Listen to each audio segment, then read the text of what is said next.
ভরতপুর ১ নম্বর ব্লকের শীতগ্রাম অঞ্চলে একদিকে উন্নয়ন, একদিকে ভোটের লিখন শুরু। পশ্চিমবঙ্গ সরকারের পথশ্রী প্রকল্পের যে উন্নয়নের ধারা প্রতিফলন করতে ও উন্নয়নের দিশা দেখাতে ভরতপুর ১ নম্বর ব্লকের শীতগ্রাম অঞ্চল থেকে শুরু হলো পথশ্রী প্রকল্পের রাস্তার কাজ। রাজ্যের সঙ্গে সঙ্গে ভরতপুর ১ নম্বর ব্লকে ৮টি পঞ্চায়েতের মধ্যে শীতগ্রাম গ্রাম পঞ্চায়েতের উন্নয়ন জোর কদমে শুরুর পাশাপাশি শুরু করে দিয়েছে দেওয়াল লিখন।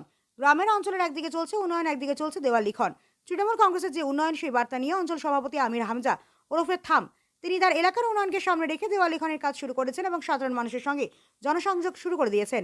দুয়ারে সরকারি যে ক্যাম্প চালু হয়েছে যুবসাথী লক্ষ্মীর ভান্ডার ও জমিহীন কৃষকের কৃষক ভাতা, সেই বিষয়ের উপর এলাকার মানুষের কাছে গিয়ে তাদের ফর্ম দিয়ে ক্যাম্পে জমা করার জন্য আহ্বান জানাচ্ছেন ভরতপুর তৃণমূল কংগ্রেস ব্লক সভাপতি নজরুল ইসলাম টারজান।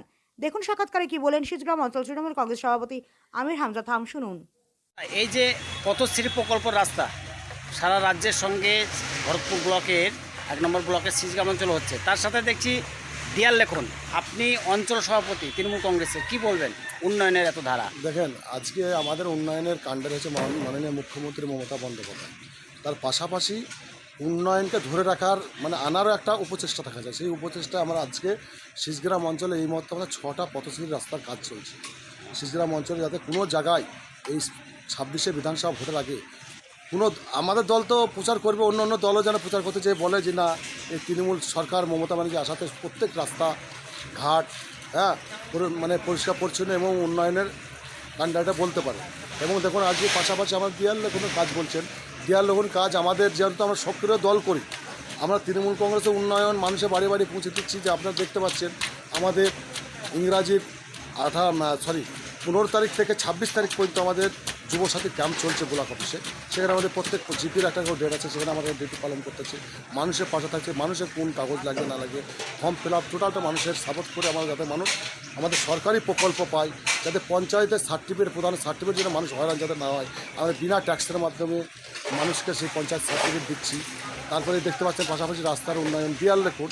আমরা সক্রিয় দলটা করি, আমরা মানুষের যেমনি পাশাপাশি উন্নয়ন করি দলটা করি। ওই বিরোধীদের মতন ধরেন ভোট আসলো, আমরা বেড়ালে মানুষের দরজা ভোট চাইতে, তাই মানুষ যেন বলতে না পারে। 8টি অঞ্চলের মধ্যে প্রথম দেখতে পেলাম শীতগ্রাম, ভরতপুর 1 নম্বর ব্লকের শীতগ্রাম দেয়াল লেখন শুরু করে দিল শেষের দিকে, কি বলবেন? আমি সবসময় ওই দলের প্রোগ্রাম সবসময় একটি দলের প্রোগ্রাম ছিল, সেটা আমাকে যখন দলের প্রোগ্রাম আমার করতে হবে, সেটা পেছু পা হেঁটে আমার কোনো লাভ নেই। আমার দলের প্রোগ্রাম সবসময় আমি যাতে সাকসেসফুল করতে পারি, সেই নেশাটা আমার আমরা দলকে ভালোবাসি এবং দলের প্রোগ্রাম আমরা করব। এই যে শীতগ্রাম প্রধান, এই যে উন্নয়ন, কি বলবেন প্রধানের বিরুদ্ধে? আমি কি বলবো, ধরেন জনগণ বলবে আজকে উন্নয়ন, মানুষ কথা বলবে, আমরা তো বলবো না। আপনাদের মতন মিডিয়ারা বলবে, জনগণ বলবে যে আমরা সঠিক উন্নয়ন, সঠিক পরিষেবা পাচ্ছি নাকি, সেটা মানুষ বলবে। আর এই যে আপনি এখনো প্রার্থীর নাম লেখেননি, প্রার্থী যে কেউ হবে আপনারা কি মেনে নেবেন? যে কেউ, আমাদের মাননীয় মুখ্যমন্ত্রী মমতা বন্দ্যোপাধ্যায় এবং অভিষেক বন্দ্যোপাধ্যায় যাকে প্রার্থী করবে আমরা ভরপুর বিধানসভায়, সে প্রার্থীর নাম আমরা লিখে দেবো, তার তিনার ভোট করাবো।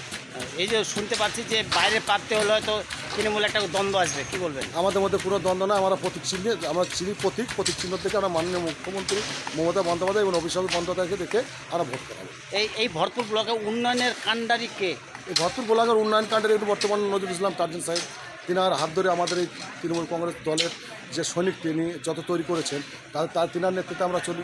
তিনি আমাদের যত উন্নয়ন আমাদের মাধ্যমে পৌঁছে দেন, আমরা সেই এলাকায় ডেভেলপমেন্ট করি। আপনাদের আগামী দিনে কী পরিকল্পনা? আগামী দিনে পরিকল্পনা 2026-এ বিধানসভা এখানে যে বিধায়ক, তাকে যে ব্যাপক হারে ভোট দিয়ে আমরা নির্বাচিত করে আবার এই শীতগ্রাম পঞ্চায়েত এবং ভরতপুর বিধানসভায় যাতে আবার ব্যাপক হারে উন্নয়ন করতে মানুষের পাশে থাকতে, সেই আশা ভরসা রাখবো। আপনার ভরতপুরের বিধায়ক কি কত ভোটে জিততে হবে আপনার? ভরতপুর আমরা মিনিমাম 50,000 ভোটে জিতবো ভরতপুর বিধানসভায়, যে কেউ প্রার্থী হলে। যে কেউ প্রার্থী হলে। কেন আপনাকে বলি, আপনারা নিজেরা দেখতে পারেন এখানে কংগ্রেস, বিজেপি, সিপিএম এরা কাউকেই ধরেন কোনো জায়গায় দেখতে পারেন, মানুষের কোনো কার্যকলাপে দেখতে পাবেন না, মানুষের বিপদের দিনে দেখতে পাবেন না। আমরা সবসময় মানুষের পাশে আছি, মানুষের পাশে থাকবো এবং মানুষের কাজ করবো। উন্নয়নের কাণ্ডারি কি এই রাজ্যের? এই রাজ্যে মাননীয় মুখ্যমন্ত্রী মমতা বন্দ্যোপাধ্যায়।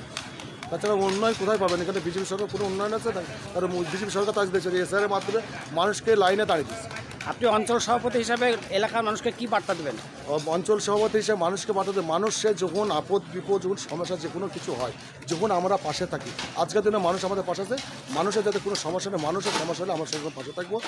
সুখের দিনে আছে, দুঃখের দিনে থাকবো। এই পথশ্রী কত কিলোমিটার হচ্ছে? এই পথশ্রী এটা হচ্ছে 1 কিলোমিটার 245 মিটার। আচ্ছা, এটা কোথায় হচ্ছে কাজটা? এটা শীতগ্রাম। আপনার নাম? আমির হামজা, শীতগ্রাম অঞ্চল তৃণমূল কংগ্রেসের সভাপতি।